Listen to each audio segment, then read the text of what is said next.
इसमें कहाँ तक आ रहा है? मैं आना चाहिए तो इसको नीचे से मूव करें इसको। शर्जील इधर कैमरा सेट करो इसको। अब आ रहा हूँ कितना? आधा नहीं पूरा आना चाहिए, थोड़ा सा और करो।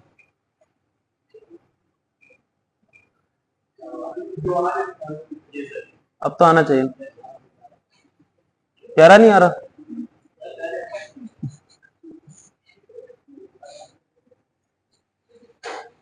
लो, उधर से मैंने लड़कियों को उठाया कि उधर की बैठे, तुम लोग बैठ जाओ। हाँ तुम्हारे लिए उठाया, बैठ। अच्छा मैंने असाइनमेंट दी थी। लास्ट टाइम ने क्या पढ़ा था मेरे ख्याल से, जहां तक मुझे याद पड़ता है, हमने लास्ट टाइम पढ़ा था इनकम स्टेटमेंट का फॉर्मेट पढ़ा था। तुमने क्या बोला? ऐसा ही है क्या? फॉर्मेट याद हुआ? याद है? अच्छा लेक्चर नोट बताइए कौन सा आज का?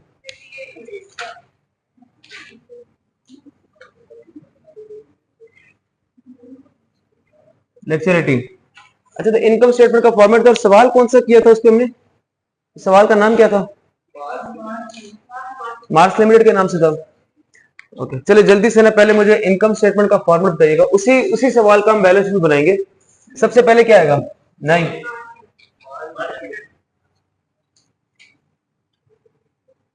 मार्क्स लिमिटेड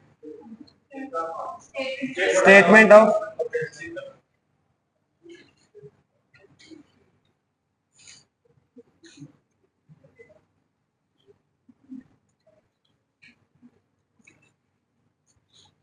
जी, जिससे पूछूंगा वो बताएगा। तुम बताओ मुझे स्टेटमेंट ऑफ, बाकी चुप, आपस में बात नहीं, तुम आगे आ जाओ। अब बोले तो मैं अलग अलग बिठा दूंगा। इनकम स्टेटमेंट यानी कि स्टेटमेंट ऑफ कॉम्प्रिहेंसिव इनकम जो है, कि फॉर द ईयर एंडेड होता है या एज एट होता है, एज ऑन होता है? For the year ended. For the year ended का मतलब क्या होता है? सिर्फ उसी साल का। किस साल का? जो डेट लिखने लगा, डेट क्या थी? 2000। सिर्फ साल 2022 की बात कर रहे हो, ओके। जी वहां सबसे पहले क्या आता था? सेल्स आता था। सेल्स में से किस चीज को लेस करते थे? तो सेल्स और कॉस्ट ऑफ सेल्स में क्या फर्क था?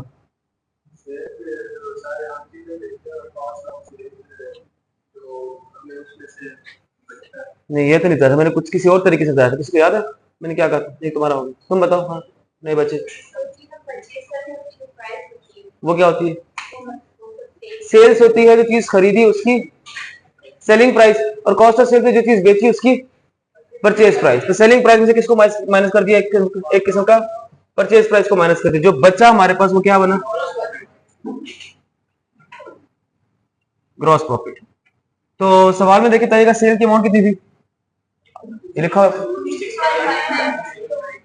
265, और cost of sales 1548। Gross profit कितना आया था? 111। क्या नाम है तुम्हारा? काफी एक्साइटेड है बताने की। तो लैबा बताओ आगे इसमें से क्या करेंगे, क्या ऐड करेंगे इसमें? ऐड करेंगे, लेस करेंगे, एक दफा लेस करेंगे किसको? हुजैफा। फिर किसको लेस करेंगे? किसे माइनस करेंगे इसके बाद? इस्माइल। उसके बाद एडमिनिस्ट्रेशन एक्सपेंस। यार एडमिन एक्सपेंस कह लो, एडमिन एक्सपेंस कह लो, एडमिनिस्ट्रेटिव होता है वैसे। शर्जील सेलिंग एक्सपेंस की अमाउंट बोलो। ये किया हुआ है पहले आप लोगों ने, वही करो, लिखवा रहा हूं। जीरो। डिस्ट्रीब्यूशन एक्सपेंस और एडमिन ना करो यार।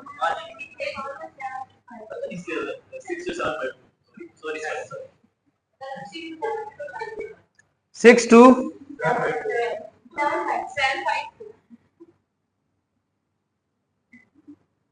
752। जी इस्माइल, क्रॉस प्रॉफिट में से खर्चे माइनस करेंगे तो जो आएगा अमाउंट, वो अमाउंट कितनी है? अमाउंट कितनी है सवाल पूछ लिया करो। नहीं लिखा हुआ।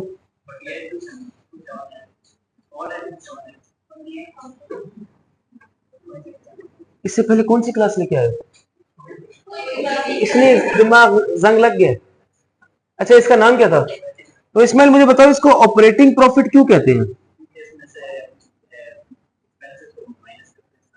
जरा खड़े हो जाओ, बस खड़े रहो जी। ऐसे किसी पूछूंगा जिसको मुझे लगता है कि नहीं आता होगा। हाँ रुको ना, बताता हूँ। कुछ नहीं होता, कुछ नहीं होता, थोड़ी पाँव की वर्जिश हो जाएगी और कुछ नहीं होता। तुमसे नहीं पूछ रहा था, आता है।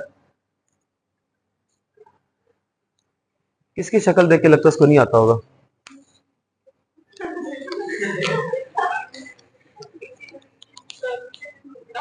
तुम बताओ। ऑपरेटिंग प्रॉफिट को, बस ऑपरेटिंग प्रॉफिट को ऑपरेटिंग प्रॉफिट क्यों कहते हैं? मेन एक्टिविटी से आने वाले प्रॉफिट को क्या कहते हैं? Operating profit. तो ऑपरेटिंग में और ग्रॉस में क्या फर्क है, ये भी बता दो। ग्रॉस प्रॉफिट में कोई खर्चा माइनस नहीं होता, जबकि ऑपरेटिंग में खर्चे माइनस। लेकिन ऑपरेटिंग में सिर्फ कौन सी इनकम ऐड है, कौन सा प्रॉफिट है? मेन एक्टिविटी से आने वाला जी। तो इसके बाद 2 स्टेप और रह गए। शर्जील, क्या ऐड करते थे हम और क्या लेस करते थे? फाइनेंस कॉस्ट का दूसरा नाम क्या है? Finance expense. पेपर में एक्सपेंस लिखा है तो ये मत कहना सर ने बताया नहीं था।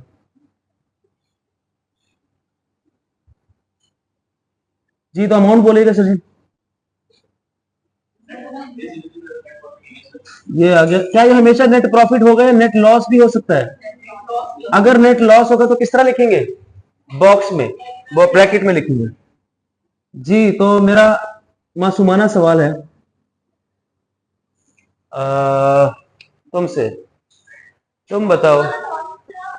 तो मासूम लोगों से ही मासूमाना सवाल पूछा जाएगा ना, या तुम कह दो तुम मासूम नहीं तो नहीं पूछता।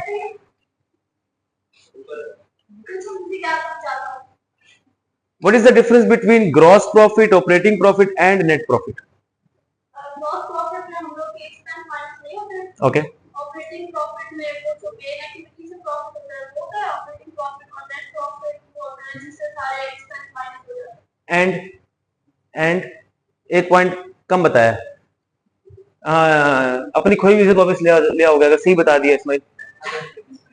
इसमें अदर इनकम ऐड करते हैं। इस तरह कह लो सर, नेट प्रॉफिट में अदर सोर्स से आई हुई इनकम या सेकेंडरी सोर्स से आई हुई इनकम भी ऐड होती है, जबकि ऑपरेटिंग में नहीं होती वो ऐड। इस तरह कर, ठीक है? चले, ठीक है, गुजारा है। वर्किंग्स मेरे ख्याल से लिखने की जरूरत नहीं है। आपको मैंने असाइनमेंट में से क्या दी थी? क्वेश्चन 2 दिया था, 3 नहीं किया? क्यों नहीं किया? कहा नहीं था? हाँ हाँ, 5 दफा लिखा। क्वेश्चन 2 भी किया, 2 भी नहीं किया। एक मिनट, अच्छा 5 दफा लिखना था और टेस्ट था। हाँ, टेस्ट करके आयो। कैसा था टेस्ट? पहले तो मजे का था ना? आसान था ना? किसी ने देख के किया, आपस में मिली भगत की हो? किसी के अगर आंसर मैच कर गए ना, दोनों का 0 कर दूंगा। बस दुआ करो सबके आंसर डिफरेंट हो। नहीं, मुझे वो सबने मिलके किया फिर। शर्जील, चांसेस है ना मिलके करने के? अच्छा, एक बात और, आप लोग के पेपर्स आ रहे हैं, तो आप लोग कितनी छुट्टियां कर रहे हो? मतलब मैनेजमेंट ने आपको क्या बताया?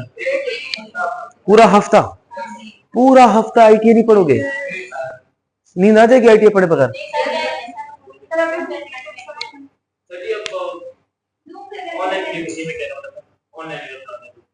नहीं नहीं, ये तो अभी आज ही सिर्फ ये रिकॉर्डिंग इस वजह से करूँ कि कुछ बच्चे थे। खैर, इसको थोड़ा सा मूव कर दो, इस तरफ ले आओ थोड़ा सा। हाँ हाँ, कितना आ रहा है? हाँ, उधर तक आ रहा है ना सर? ठीक है ठीक है, ओके ओके ओके। चलें बात करते हैं उसमें, जरा पहले हम कुछ सीख लेते हैं। आए हैं ना तो कुछ सीख नहीं आए हैं। अब हमें इनकम स्टेटमेंट तो आता है, आता है? पक्की बात है ना? नहीं आता तो 5 दफा और लिखाओ। आता है ना? आता है, बिल्कुल आता है। क्या बात है, जरा रजिस्टर बंद करें। हाँ हाँ, बंद करो, रजिस्टर बंद करो, जल्दी करो, पत्थर के हो जाओगे। देखो, टीचर का धोखा करोगे तो आखिरत में पकड़े जाओगे। बंद करो, इधर देखो, बंद करो। वाह, रखो फाइल इसके ऊपर। क्या बंद किया है? खबरदार, किसी ने उंगली रखी थी, पेन रखा, हाथ बाहर निकालो। चुप चुप, तो लिखने का मकसद क्या था? फिर टेस्ट टेस्ट सबका अच्छा हुआ है तो याद ही है, इसका मतलब है। चुप, जो बोलेगा पहला सवाल उससे करूंगा। हाँ जाओ। अभी बताओ तुम मुझे कि कितनी वर्किंग्स थी उसमें, नंबर ऑफ वर्किंग्स कितनी थी? 7 थी। सातों के नाम बता दो।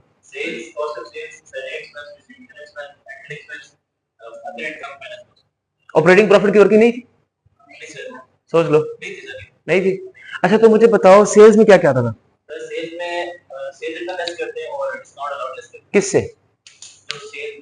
सेल्स है तो सेल्स तो वैसे हम लिखते हैं ना वर्किंग वन सेल्स। सेल्स का पूरा नाम क्या था वैसे? जो लिखते नहीं थे लेकिन हमें अंडरस्टूड है कि पूरा नाम क्या था उसका।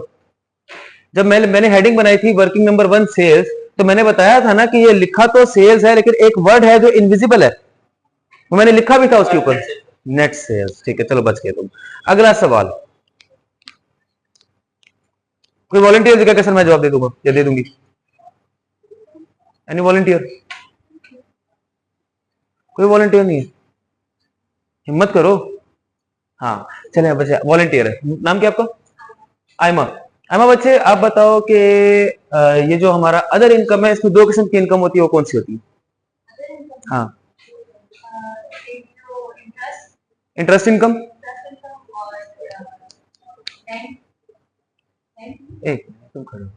तुम खड़े हो जाओ।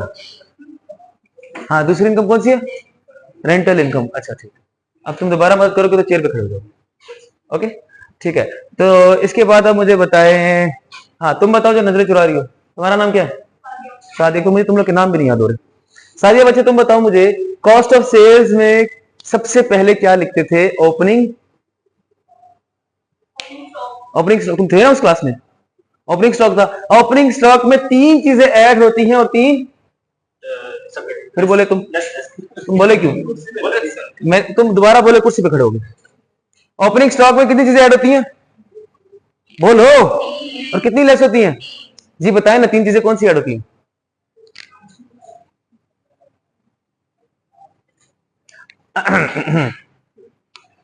Equality please. नहीं नहीं मैं खड़े होने का कह रहा हूं, मुझे पता नहीं आता। कोई मसला नहीं, ठीक है खड़े रहने को शर्म वाली बात किसको नहीं आता होगा। बताओ कौन सी 3 चीजें ऐड होती हैं? हाँ तुम भी खड़े हो जाओ, बंद करो इसको। खड़े हो जाओ, खड़े हो जाओ, खड़े हो जाओ, खड़े हो जाओ। चलो तुम्हारी दोस्त से पूछ लेते, शायद इसको आता होगा। जी आप बताएं। तुम भी खड़े हो जाओ, जिनको दिया तो खुद खड़े हो जाते हैं ना, कोई मसला नहीं है इसमें।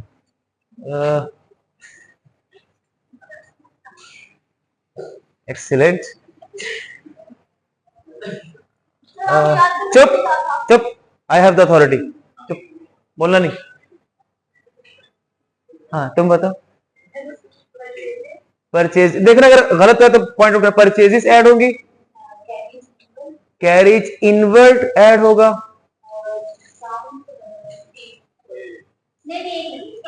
बस बस बस नहीं बस कर दो ना ना ना खड़े हो खड़े हो खड़े हो। देखा उसने भी सारे ले हूं, इतना सा नहीं आता। तुम बता दो।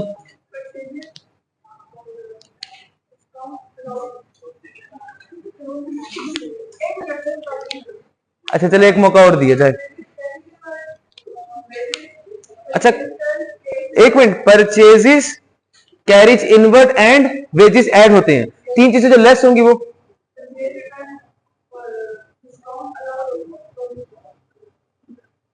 ठीक, आप भी खड़े हो। अब मुझे बताओ डिस्काउंट अलाउ था? तुम बता दो, तुम्हें बता दो। डिस्काउंट रिसीव था। खड़े खड़े रहे, खड़े रहे, वहां पे खून की वर्जिश होती रहेगी, अच्छी बात है जी। इसके बाद आता था हमारा सेलिंग एक्सपेंस। वहां सेलिंग एक्सपेंस में क्या क्या आता था? आपस में नहीं जी। अच्छा खड़े हो जाओ ना, नहीं पता तो फिर इसमें क्या है? अभी देखना इस्माइल बताएगा।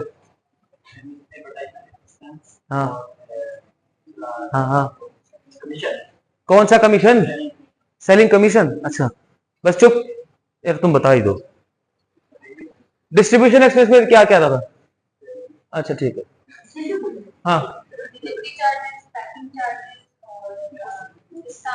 हाँ कैरेज आउटवर्ड, ठीक है। अच्छा मुझे ये बता दो तुम, चलो एक तो मौका और देता हूँ। कैरेज इनवर्ड और कैरेज आउटवर्ड में क्या फर्क था? कैरेज का मतलब क्या है? जो खर्चा खर्चा। नहीं जो कैरी करने में कैरी करने में तो हमें वो खर्चा है, जैसे कैरी डिलीवर्ड में परचेज किया उसको दुकान तक लाने में, तो जब हम कैरी में अगर कोई गिफ्ट दे रहे हैं तो उसको डिलीवरी करने में सेल करते वक्त हम होम डिलीवरी की सर्विसेज दे रहे हैं तो उस पर जो किराया खर्चा आ रहा है वो कैरीज आउटवर्ड है, ठीक है। चुप जाओ, तुमसे कुछ नहीं पूछा ना मैंने। चलो तुमसे सबसे आसान पूछता हूँ, एडमिन एक्सपेंस में कौन से खर्चे आते हैं? एडमिनिस्ट्रेटिव एक्सपेंस में जो बाकी कहीं नहीं आते वो कहाँ आते हैं? कोई ऐसे 5 खर्चे बता दो जो एडमिन में आते हैं तुम्हारे सबसे, बताओ ना, कोई नाम याद होंगे। Lighting and heating expense,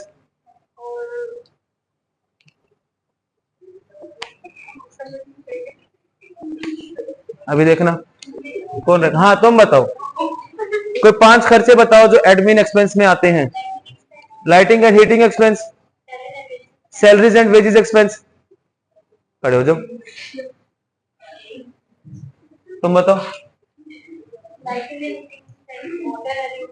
lighting and heating बातें नहीं, motor running expense, salaries and wages,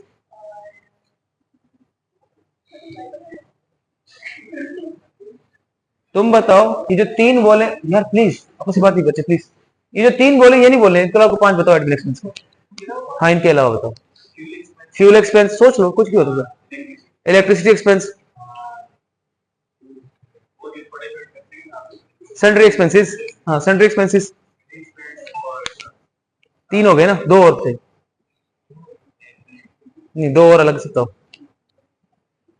चलो एक तुम बता दो किस मिलता है, वो तो हो गया।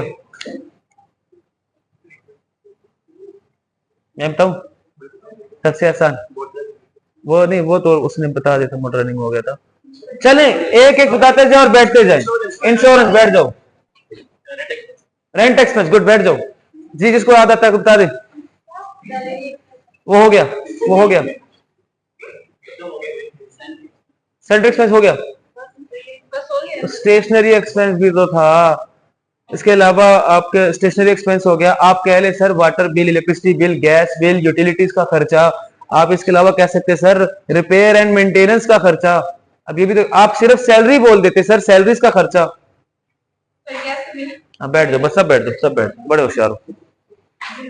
चले ये तो था वो जो हम पढ़ चुके थे, और यकीनन मुझे देख के पता लग गया कि आप लोग को बाकी नहीं आता, नहीं आता।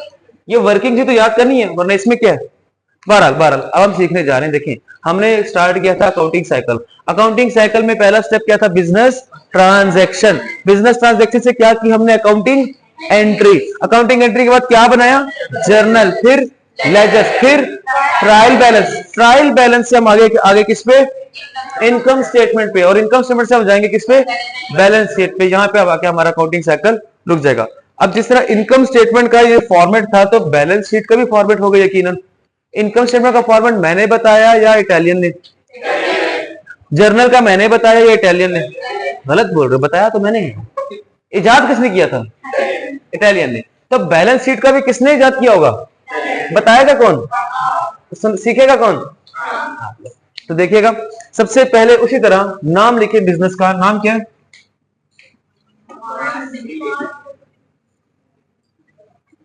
ये आसान है। इसमें कितने हेड्स थे? इसमें कितने हेड्स थे?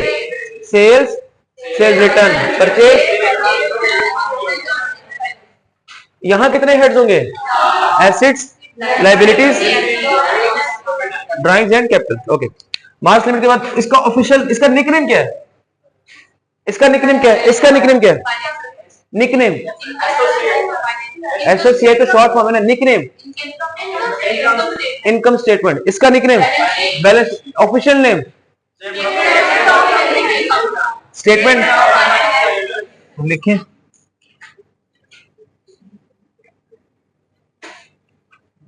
स्टेटमेंट ऑफ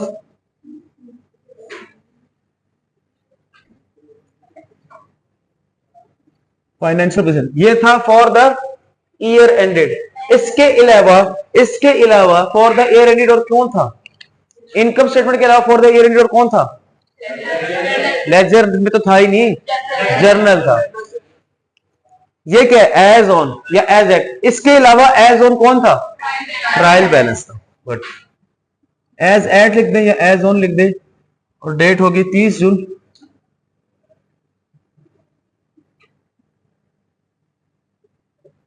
इसके कितने मार्क्स हो गए, 1 नंबर होगा इसका। अब देखिएगा, सबसे पहले जो हम इसमें लिखा करेंगे ना, वो होगा एसेट्स। हेडिंग बनाएंगे किसकी, एसेट्स की। मुझे बताएं एसेट्स की कितनी कैटेगरीज हैं on the basis of useful life. 2, जिसकी लाइफ 1 साल से ज्यादा है नॉन करंट, जिसकी लाइफ 1 साल या 1 साल से कम है करंट एसेट्स। करंट एसेट्स 1 साल से ज्यादा लाइफ है तो नॉन करंट, 1 साल या 1 साल से कम है तो करंट एसेट्स। तो एसेट्स लिखने के बाद सबसे पहले हम लिखेंगे नॉन करंट एसेट।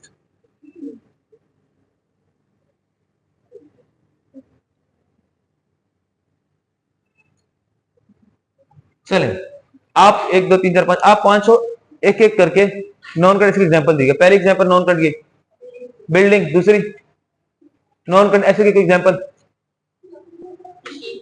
चुप करो, मशीन। कोई भी एसेट की लाइफ 1 से ज्यादा है। लैंड, एसी, मशीन हो गया, कुछ भी, फ्रिज क्या है, दो इक्विपमेंट क्या है, दो पंखा क्या है, दो डेस्क क्या है, दो फर्नीचर क्या है, दो कुछ भी हो सकता था। ठीक है, तो नॉन करंट एसिड हो गया। इसके साथ अब आप ऐसा करें, आपके साथ सामने मार्क्स वाला सवाल है, मार्क्स लिमिट वाला सवाल है ना आपके पास। मार्क्स लिमिट वाले सवाल में आइडेंटिफाई करें, नंबर से आइडेंटिफाई करें कितने नॉन करंट एसिड है, नाम ना बताइएगा, बताएंगे नॉन करंट एसिड है कितने।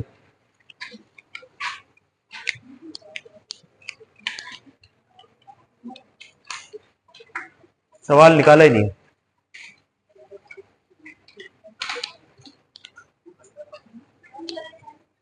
नंबर ऑफ बताएं non current acid, number of non current acid कितने हैं, 2 है, 3 है, 1 है, कोई भी नहीं है।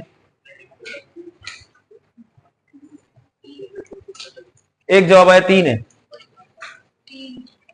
3 है जी, कितने हैं, 3 है, पक्की बात है। अच्छा, पहले वाले का नाम लिखो, यहां देखिएगा, बिल्डिंग्स, दूसरा फिक्सचर्स, एंड नंबर 3 क्या, वैन्स। जी, बिल्डिंग की अमाउंट बोलिएगा, 85,000, फिक्सचर्स 1100 और वैन्स 16,400। ऐसा ही है, कैलकुलेटर निकालें सब। अब सब बच्चे मुझे बताएं इसका टोटल कितना है। और देसी कैलकुलेटर भी तो इस्तेमाल करना सीख ले।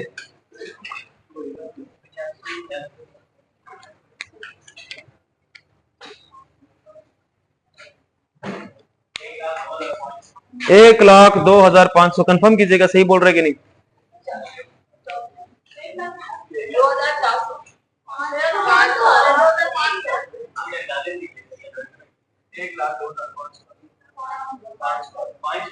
500 ही होना चाहिए, वैसे 500 होना चाहिए। 1,02,000, अब 1 लाख नहीं, वैसे बोलो ना, ऐसे बोला था, चेक कर रहा था। 1,02,500। क्या कह सकता हूं कि मार्स लिमिटेड के पास नॉन करंट एसेट्स टोटल कितने थे, 1,02,500। अब कौन से एसेट की बारी आएगी, अब करंट एसेट्स की।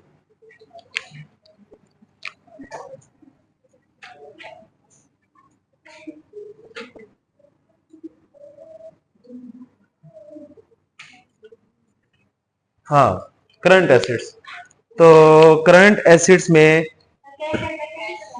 Yes, cash at bank, cash in hand, दोनों एसेट्स हैं। और दोनों कौन से, अब मुझे बताओ कि बैंक बैलेंस कौन सा एसेट है, क्या सालों साल रहता है, साल के अंदर इस्तेमाल हो जाता है, इस्तेमाल होता है, वो नोट चेंज हो रहे होते हैं, इस्तेमाल होता है। दोनों करंट एसेट्स है, कैश इन हैंड भी और कैश एट बैंक भी। मैंने बताया था, मैंने लिखवाया भी था। अच्छा, सबसे बड़ा और सबसे इंपॉर्टेंट आपके हर सवाल में आपको नजर आएगा, करंट एसेट वो है क्लोजिंग इन्वेंटरी या क्लोजिंग स्टॉक।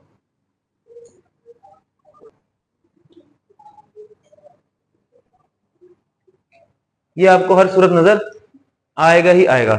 इसके अलावा जो हर सूरत आपको सवाल में नजर आएगा उसका नाम है ट्रेड रिसीवेबल। ट्रेड रिसीवेबल का दूसरा नाम क्या था? डेटर्स। तो क्रेडिटर्स कहां जाएंगे? कौन सी वाली लाइबिलिटी होगी? करंट या नॉन करंट? तो डेटर्स करंट एसेट्स हैं, क्रेडिटर्स करंट लाइबिलिटीज हैं। ये दो तो आपको नजर आएंगे ही आएंगे, क्लोजिंग इन्वेंट्री और डेटर्स। इसके अलावा दो नाम और लिखेगा, एक है एडवांसेस, एडवांस या एडवांसेस कह लें, और एक है प्री पेमेंट्स। क्या बता चुका हूं प्री पेमेंट्स के बारे में? एडवांसेस के साथ लिखे चैप्टर 2, प्री पेमेंट के साथ लिखे चैप्टर 4। एडवांसेस को बढ़ाऊंगा आपको चैप्टर नंबर 2 और प्री पेमेंट्स चैप्टर नंबर 4।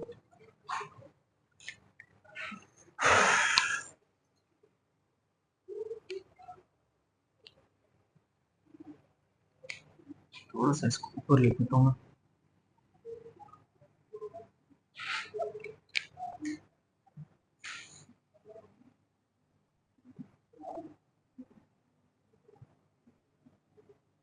जी, ये दो मशहूर करंट एसेट रहेगा जो आपने भी बोले थे, cash in hand, cash at bank. क्या दोनों को मैं एक साथ लिख सकता हूं? जी, अलग अलग भी लिख सकते हैं, जगह कम है तो मैं एक साथ लिख रहा हूं। अगर एक साथ लिखने पड़ेगा तो मैं लिख दूंगा कैश एंड बैंक बैलेंसेस। अगर अलग अलग लिखूंगा तो क्या लिखूंगा? Cash in hand, cash at bank. अगर एक साथ लिखो कैश एंड बैंक बैलेंसेस लिख सकते हैं। तो सवाल पढ़िएगा और मुझे ढूंढ के बताएं कितने करंट एसेट्स हैं, एक या दो? दो हैं, डेटर्स और कैश एंड बैंक बैलेंस। जी, डेटर्स कितने के हैं? 31,000। और कैश एंड बैंक बैलेंस कितना है? 590। बाकी नहीं है।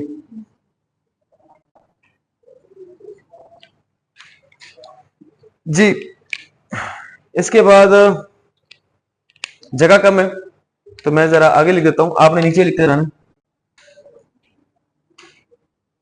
जी, इनका इसके बाद अब हेडिंग क्या आएगी? देखें, एसिड्स के बाद सब हेडिंग है non current acid, current acid. अब जो हेडिंग आएगी वो होगा जो ऑफिशियली जो पैटर्न है, हम लिखेंगे टोटल करंट एसिड्स। दोबारा सुनिएगा, टोटल करंट एसिड्स। तो जल्दी से करंट एसिड्स का टोटल बोलिएगा, सिर्फ करंट एसिड्स का 45890। अब जो अगली हेडिंग आएगी उसका नाम होगा टोटल एसिड्स। याद देखिएगा, फॉर एग्जांपल मैं कहता हूं ये है ए और ये है बी। ए है नॉन करंट एसिड्स का टोटल, ए है नॉन करंट एसिड्स का टोटल, और बी है करंट एसिड्स का टोटल। तो टोटल एसिड्स को कह सकता हूं ए प्लस बी, करंट और नॉन करंट दोनों का सम।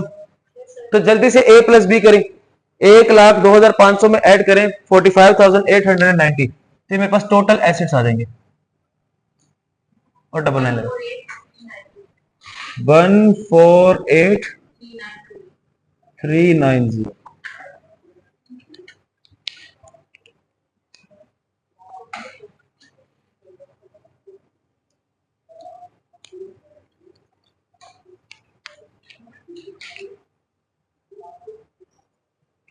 जी, कैपिटल का दूसरा नाम क्या था? इक्विटी। अब जो हेडिंग आएगी, मेन हेडिंग आएगी ना, ये हाफ पैटर्न हो गया, अब हाफ रह गया। अब जो हेडिंग आएगी, मैं कैपिटल नहीं, मैं लिख रहा हूं इक्विटी एंड लाइबिलिटीज, इस तरह हेडिंग बनाएंगे।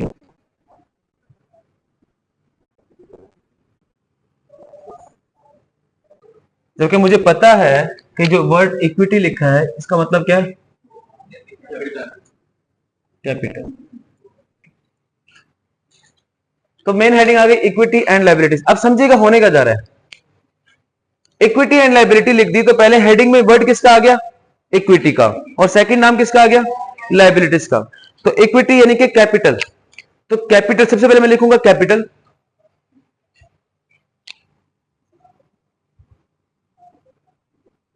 कैपिटल में एक चीज ऐड करूंगा और एक चीज लेस करूंगा।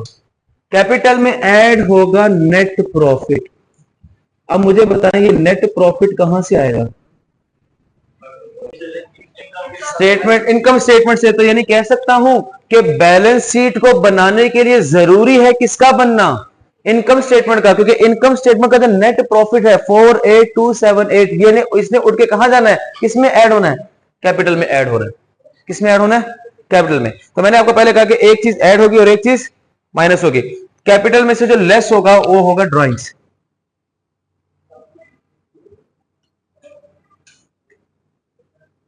तो जल्दी से बताएं कैपिटल कितना है? सवाल में पढ़ के बताएं कैपिटल की अमाउंट कितनी है? 1,14,202। नेट प्रॉफिट कितना है? यहां तक आ रहा है व्हाइट बोर्ड कैमरे में? जी नेट प्रॉफिट कितना देखिएगा? 48, ये वाला ये नेट प्रॉफिट 48278। और ड्राइंग्स कितनी है जो लेस होंगी? 30,000 ड्राइंग्स हमने क्या कर देंगे? माइनस कर देनी है। यहां देखिएगा अगेन ये एक बॉक्स बन गया। अब बताएं अमाउंट कितनी आ रही है? कैलकुलेट करें। 114,202 में नेट प्रॉफिट ऐड करें, ड्राइंग्स लेस करें, क्या बच रहा है जी? 13,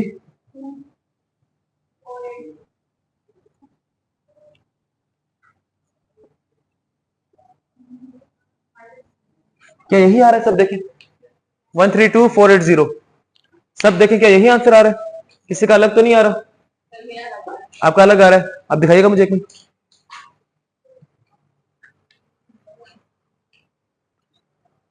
माइनस करना है बच्चे, 30,000 माइनस करना है। क्या हो गया? आपने ऐड किया हुआ है। ये देखिए 30,000 माइनस करना है। आप भी करें ना। क्या आंसर आ रहा है लड़को? प्लीज यार करो ना इसको। जी बच्चे आपका क्या रही आ रहा है? अब आप कहेंगे सर इसका नाम क्या है? तो सुनिएगा, इसका नाम है क्लोजिंग कैपिटल।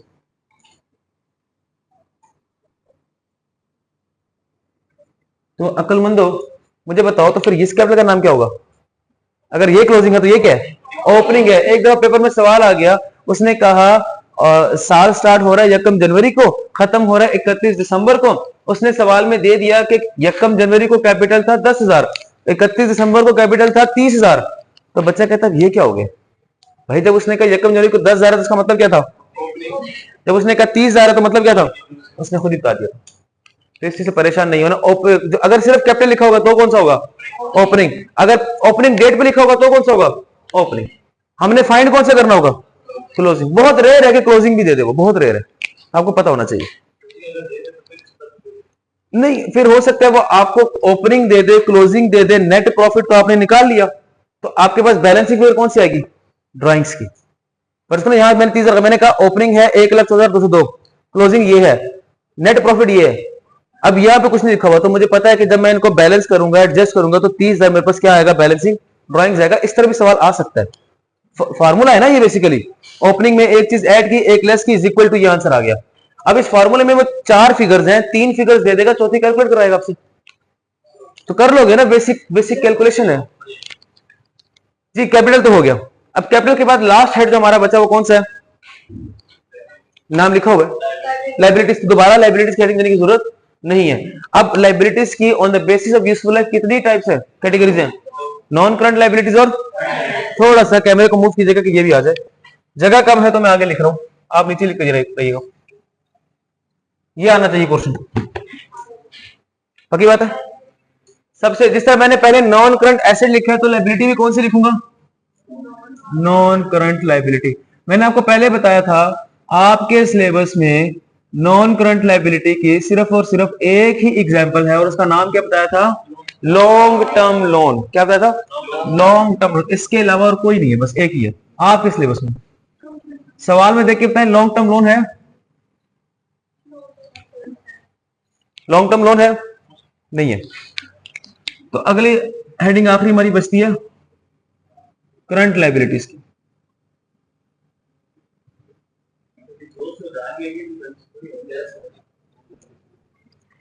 जी सवाल में क्या लिखा हुआ है? क्या दोस्त से उधार लिखा है सवाल में कहीं? क्रेडिटर लिखा हो तो क्रेडिटर, जिसका मैंने कहा डेटर क्या है? करंट एसेट है। डेटर करंट एसेट है तो क्रेडिटर करंट लायबिलिटी होगी। तो सबसे पहले लिख ले, एक मिनट, क्रेडिटर का नाम है ट्रेड पेबल या फिर क्रेडिटर्स। पहले एग्जांपल्स लिखवाने दो मुझे।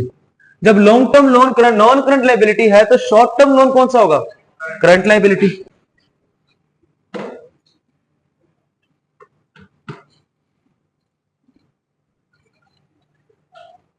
ओके जी, इसके बाद आप मुझे बताइए कि आपके सिलेबस में आपको क्या क्या याद पड़ता है कि और एक और मशहूर जमाना करंट लायबिलिटी थी जिसे मैंने एक्सप्लेन 10 से 15 मिनट अलग से एक्सप्लेन भी किया था, बैंक ओवरड्राफ्ट। एक्सीलेंट। एक और बता दें बस, अकाउंट पेबल। एक्सीलेंट। यानी उसके अकाउंट पेबल भी क्या था, इस तरह कह लो, चले अकाउंट पेबल को छोड़े, मैं उसको सिंपली कहता हूं, मैंने बैंक से लोन लिया, बदले में मैं क्या पे कर रहूंगा बैंक को? इंटरेस्ट। अब एक तो होता है इंटरेस्ट पे कर दिया तो इंटरेस्ट एक्सपेंस हो गया, एक होता है इंटरेस्ट पे करना था लेकिन मैं किसी वजह से पे नहीं कर सका, तो क्या फ्यूचर में पे करूंगा कि नहीं करूंगा? क्या साल के बाद पे करूंगा, साल के अंदर ही पे करूंगा? साल के अंदर। तो कह सकता हूं इंटरेस्ट पेएबल। इसी तरह कोई भी एक्सपेंस पेएबल हो जाए, इंटरेस्ट पेएबल, रेंट पेएबल या बिजली का बिल पेएबल, जो भी हो जाए, नाम आपने लिखना है। तो मैं यहां पे लिख रहा हूं इंटरेस्ट पेएबल। या ऐसा ऐसा क्लियर होता जाएगा आप लोगों को। अब मुझे बताएं इस सवाल में कौन कौन से करंट लायबिलिटीज हैं, क्रेडिटर्स हैं और जी क्रेडिटर्स की अमाउंट बोलिएगा। यहां देखिएगा ये 0 है, क्रेडिटर्स 15,910। इसके अलावा बाकी कुछ भी नहीं लिखा हुआ। जिस तरह करंट एसेट लिखने के बाद, ये देखिए करंट एसेट्स लिखने के बाद हेडिंग क्या थी? Total current asset. इसी तरह करंट लायबिलिटी लिखने के बाद हेडिंग क्या होगी?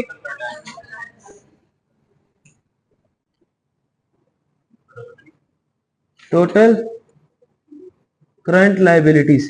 कितनी है करंट लायबिलिटीज? टोटल 15,916।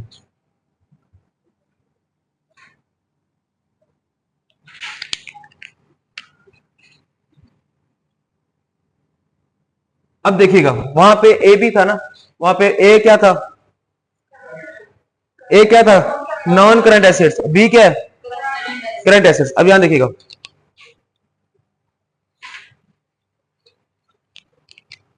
ये है हमारा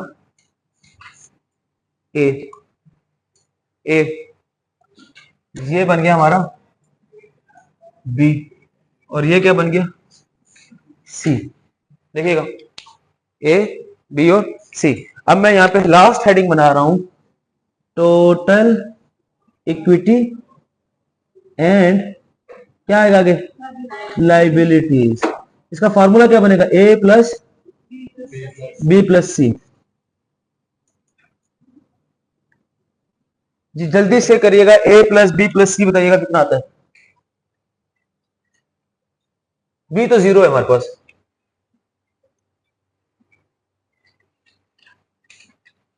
ए, बी और सी का टोटल करके कितना आ रहा है?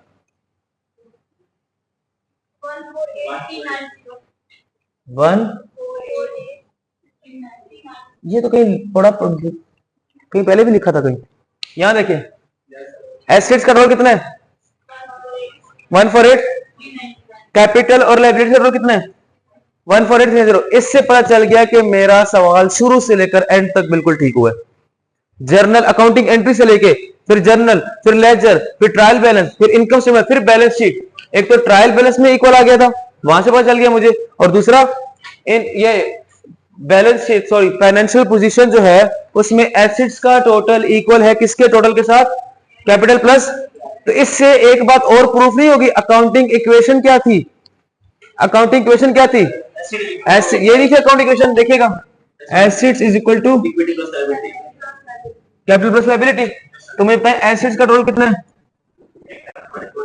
148, और इन दोनों का टोटल कितना है? ये इक्वेशन भी सेटिस्फाई हो गई है। मेरा सवाल बिल्कुल 100% ठीक है। पेपर में किस बच्चे का ये इक्वल आ गया इसके पूरे 20 नंबर का सवाल उसका ठीक है, पूरे 20 नंबर है। And let me remind you, जब मैंने आईटीए पढ़ी थी तब वो कैफ का पेपर था, मतलब लिखने वाला था, पीआरसी में नहीं था, कैफ में था, और मेरा इक्वल आया था। पूरे बैच में मेरा आईके के पेपर में इक्वल आया था। लेकिन ये जरूरी भी नहीं है कि इक्वल आने वाला पास कर जाए और जिसका इक्वल ना है वो फेल कर जाए, जरूरी नहीं है, बिल्कुल भी जरूरी नहीं है। ऐसे बहुत सारे केसेस मैंने देखे जिनके इक्वल आए वो पास फेल हो गए, जिनके डिफरेंस आए थे वो पास कर गए। अब मेरा एक दोस्त था, उसका उसी में इसका जिसने सवाल किया ये वाला फाइनल अकाउंट वाला, इसको कहते हैं फाइनल अकाउंट का क्वेश्चन, फाइनल अकाउंट का क्वेश्चन। उसने जब फाइनल अकाउंट क्वेश्चन किया उसके एसेट्स आए 7 लाख और लाइबिलिटीज आई 14 लाख। तो बिजनेस चल कैसे रहा? लेकिन पेपर पास था उसका। नहीं, बाकी उसने कहीं ना कहीं थोड़ी बहुत गलती की थी, सारा गलत नहीं हो सकता ना, कुछ गलत हो गया कुछ सही हो गया। तो हाँ, पेपर में ना ये जो हेडिंग्स वाले बॉक्स ये बने होंगे, बाकी आपने फिल करने होंगे, तो आपको पैटर्न आना चाहिए। देखिए क्या ये पैटर्न आसान नहीं है as compare to income statement? इसमें कोई वर्किंग है? 5 दफा लिख के आना। एक मिनट, आज रात 12 बजे से पहले हर बच्चे ने 5 दफा लिख के पीडीएफ फाइल बना के मुझे पर्सनली सेंड करनी है। 12 बजे मुझे पर्सनली सेंड करनी है हर बच्चे ने, और 12:01 पे किसी ने सेंड कर दिया, फाइन है, फाइन है। रात 12 का टाइम दिया हुआ मैंने, नहीं 5 दफा बस यही लिखना और कुछ नहीं करना। हाँ अच्छा, बस ये तो लिखो, फिर ग्रुप में मैसेज आ जाएगा। कैफ टेक्स की असाइनमेंट थी, 12 बजे का टाइम दिया था, 3 बच्चे ऐसे थे जिन्होंने 12:01 पे सेंड की थी और कहा था सर नेट का मसला था, मैंने उनसे फाइन लिया। और एक स्टूडेंट ऐसे जिसका 11:59 पे आया था बच गई वो।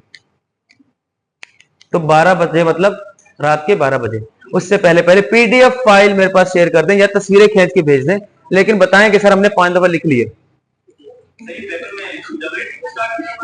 नहीं, पेपर में आपको ट्रायल बैलेंस ने बना के दिया होगा, तो ट्रायल बैलेंस से आपने क्या बनाना है? इनकम स्टेटमेंट और बैलेंस शीट, इसके 20 नंबर होंगे, सिर्फ लिखना है। हाँ,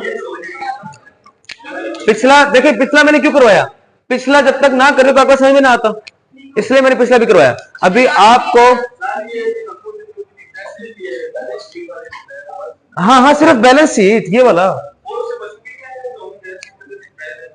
वो टेस्ट में आएंगे, मॉक में आएंगे, पेपर में उस तरह के सवाल नहीं आते। लेकिन पेपर में उससे कुछ सवाल बन के आते हैं, बताऊंगा आपको, टेस्ट में देखना आपको जब तक वो नहीं आएगा आप पेपर अटेम्प्ट नहीं कर सकते। तो यार वो इंपॉर्टेंट है, बहुत ज्यादा इंपॉर्टेंट है। अब जाके आपका अकाउंटिंग साइकिल कंप्लीट हुआ, डे 1 से स्टार्ट थे 18 लेक्चर लगे, अभी भी आपको लगा मैंने बांधा हुआ है, 35 लेक्चर होने दो, 35 लेक्चर होंगे, चैप्टर 1 to 3 एंड होगा, उसके बाद जो सवाल जहन में आता करना। अभी भी देख ले हम हाफ में हैं और अब कितने सारे क्वेरीज आपके एड्रेस हो चुके हैं। 1 भी स्टार्ट हो चुका है, 2 भी हो चुका है, 3 भी हो चुका है, आपको पता ही नहीं है, और ये एक साथ खत्म होंगे तो आपको पता नहीं चलेगा। तो आपने आज जाके क्या करना है, 5 दफा यहां से लेकर वो 148390 तक 5 दफा आपने लिखना है, और 12 बजे से पहले मुझे व्हाट्सएप कर देना आप लोगों ने, हर बच्चे ने, ठीक है? नंबर तो ग्रुप में है ना, कर दीजिएगा। कल क्लास नहीं, कल मैंने फादर से फिर जाना है, तो आप फिर फ्री हैं, फिर आपके पेपर्स भी आ रहे हैं, फिर अब पेपर्स के बाद आपकी क्लास होगी। हाँ लेकिन नहीं, हाँ नहीं, लेकिन इस दौरान असाइनमेंट्स करनी होंगी आप लोगों ने। कोई नहीं, 1 घंटा आईटीआई को दे देना, कुछ नहीं होता, तो क्लास नहीं रखना ना। नहीं, वो मैं मैसेज करता रहूंगा साथ, आप टेंशन ना लें, ग्रुप में प्रॉपर गाइडेंस ना, बस वो फाइल में फिर लिखता जाऊंगा, तो जब आओगे तो फिर बटवा खाली।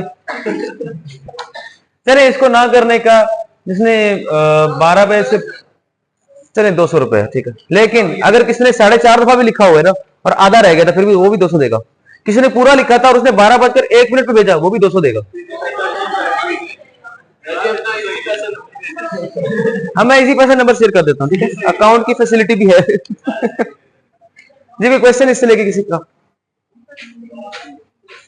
वैसे अगर तुम लोग अच्छे बच्चे हो ना, मतलब बहुत अच्छे बच्चे हो, सुनो, अगर तुम लोग बहुत अच्छे बच्चे हो तो तुम लोग खुद से क्वेश्चन 2 कर लोगे, क्वेश्चन 2 की इनकम और बैलेंस शीट बना लोगे, अगर तुम लोग अच्छे बच्चे हो। देखें, अकाउंटेंट, चार्टर्ड अकाउंटेंट, सीए के स्टूडेंट की जिंदगी में सबसे सेटिस्फाइंग मोमेंट पता क्या होता है? जब ये वाला टोटल और ये वाला टोटल मैच कर जाए। और अजाब तरीन मोमेंट क्या होता है? जब ये मैच ना करे फिर पता मसला पता कहां से स्टार्ट होगा, अकाउंटिंग एंट्री से।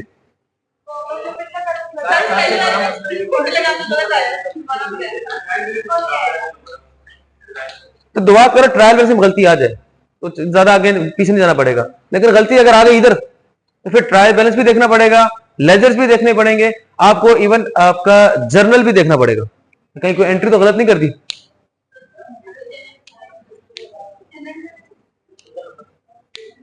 Any question? कुछ समझ में आई चीजें कि नहीं आई? ये याद करने पैटर्न ये बहुत इंपॉर्टेंट है, और सवाल बेतहाशा है आप करने वाले बने। अभी तो आपने क्वेश्चन 2 नहीं किया, क्वेश्चन 3 नहीं किया, 5 सवालों का एक और असाइनमेंट है वो नहीं आपको मिली अभी तक, और वो 5 में जर्नल से लेके यहां तक आना है। हाँ वो पेपर के बाद, हाँ उसका आखिरी सवाल पेपर के बाद होगा, बाकी साथ साथ कर लेंगे। चले तो इंशाल्लाह अब आपको एग्जाम्स की छुट्टियां हैं, चुप करो। तो best of luck for the exams, खूब पढ़िएगा, टेंशन नहीं लेनी ठीक है पेपर्स की। और ICAP is nothing just testing of nerves, believe me, ये बात पूरी सीए में अप्लाई होती है। टेस्टिंग ऑफ नर्व्स, जो बच्चा प्रेशर सिचुएशन में अपने नर्व्स को कंट्रोल कर सकता है, यानी पैनिक नहीं करेगा, घबराएगा नहीं, वो बच्चा कामयाब है। जो पेपर में बैठ के घबरा गया, जिसने ये सोचा ना कि अगली बार से साथ साथ पढ़ूंगा, समझो इसमें तो तुम फेल हो गई। तो पेपर में आपने स्ट्रेस नहीं लेना, देखिए डर किस चीज का है, डर किस चीज का, फेल होने का। यही डर अगर लेके गए एग्जाम हॉल में तो फेल हो जाओगे, तो फिर डरना किस बात का, डर नहीं होना चाहिए, ठीक है। इस कॉन्फिडेंस से जाओ कि मैंने पढ़ा है, मुझे आता है, 100 नंबर का पेपर मेरे सामने आया, 100 में से 50 तो मैं लेके रहूंगा, कोई बड़ी बात नहीं है, 50 नंबर मैंने हर हाल में लेके रहना। तो इंशाल्लाह आएंगे, मेहनत पूरी कीजिएगा, नींद पूरी करके जाइएगा। ये बच्चे बहुत गलत करते हैं जो सारी सारी रात जाग के पेपर देने जाते हैं, नहीं, आप 6 से 8 घंटे के दरमियान जो आपकी नींद की रूटीन है आप करके जाइएगा।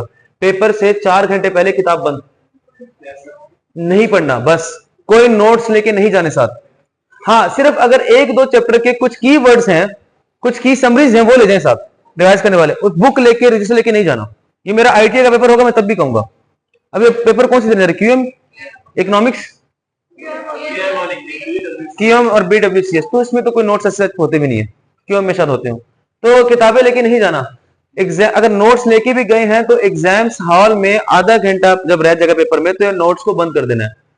कम से कम 15 मिनट पहले अपनी चेयर पे जाके बैठ जाना है, ताकि 15 मिनट आपको लगे एडजस्ट होने में उस एनवायरनमेंट में। और जो मस्तूर आते हैं इनका अक्सर बीपी का इशू होता है, चॉकलेट्स वगैरह कुछ ले जाना, खैर ठीक है। लौटो तुम लोग तो मुझे पता ही है, जिंदा दिल बंदे, तो पता लगे बीपी सीपी लोग बेहोश हो जाए तो अभी बेइज्जती हो जाएगी सीपी की, तो ऐसा ना कहना कि सीपी के बच्चे तो बेहोश हो गए पेपर देखे। वो एक दफा हमारा हो रहा था ना पेपर कॉस्ट का, अकाउंटिंग का, तो एक एग्जाम हॉल में थे लाहौर में, तो लड़की पेपर से पहले ही रो रही है, लड़की थी पेपर से पहले ही रो रही है, मुझे नहीं आता। और बहन तू पेपर तो दे, पहले ही हार गई। और अपने लड़के ये कह रहे हैं पहले जल्दी निकलना, उधर जाके वो गोलगप्पे खाने, वो करने, ये करने, वो वाला हिसाब होता है हमारा। तो स्ट्रेस नहीं लेना, देखें बिल्कुल। अब देखें अल्लाह ना करे कोई आप में से फेल भी होता है, अल्लाह ना करे, तो क्या हुआ, दोबारा देंगे। सीए में ढीठ बन जाओ, हाँ ढीठ। देखें एक चीज दोहराते रहे कि there is no way back. ये ऑप्शन नहीं है कि सीए क्विट करना है, नहीं करना है। मैंने भी अटेम्प्ट्स लगाए सीए में, यकीन करो, मैंने मेरी जब पहली अटेम्प्ट लगी तो मैंने घर वालों को मैंने सी छोड़ना है, तो मेरी माजी ने मुझे कहा कि छोड़ने वाला ऑप्शन नहीं है, तुम्हें जहां पे 5 साल नहीं तुम्हें 15 साल भी लगे तुमने करना है। तो अपने साथ ये कहते हैं कि भाई वापसी का रास्ता नहीं है, मैं ढीठ हूं, मैंने करके रहना, चाहे बाकियों ने 2 साल में किया, मैंने 3 में किया, लेकिन मैं करूंगा, मैंने 4 में किया, मैं करूंगा, गिव अप नहीं करना। एक बार जब आप कर जाएंगे कोई आपसे नहीं पूछेगा कितने सालों में किया, कोई भी नहीं पूछेगा, बिलीव मी। तो क्वालिफाइड का स्टैंप लगवाएं अपने ऊपर। अब ये आपके स्टार्ट है, पहला एग्जाम है सीए में आपका, बिल्कुल नहीं घबराना, इंशाल्लाह आप सब पास होंगे। अपने ऊपर यकीन रखें, अल्लाह पे यकीन रखें, माँ बाप की दुआएं लेके जाएं, नींद पूरी करके जाएं, प्रॉपर नाश्ता करें, 4 घंटे पहले किताब बंद होनी चाहिए, नोट्स लेके गए तो आधा घंटे पहले नोट्स बंद, 15 मिनट पहले सीट पे जाके बैठ जाना है, जितने अरबी में जो कुछ आता है बस दोहराते रहना, ठीक है। तो अल्लाह को याद करें, इंशाल्लाह कामयाब होंगे, ठीक है। देन जब एक पेपर दे दिया ना, अब बीडब्ल्यूसीएस का दे दिया, अब नेक्स्ट डे क्यूएम का है, तो फॉरगेट अबाउट द बीडब्ल्यूसीएस पेपर, जैसा हुआ जो हुआ फॉरगेट इट, आपका फोकस होना चाहिए क्यूएम पे। और फिर जब क्यूएम दे दिया देन फॉरगेट, अब रिजल्ट पे देखा जाएगा और आपका फोकस अब मजीद फिर आईटीआई पे होना चाहिए, ठीक है। चलें फिर मिलते हैं, तब तक अपना ख्याल रखिएगा, दुआ में याद रखिएगा, बेस्ट विशेस, अल्लाह हाफिज। इसको रोक दे।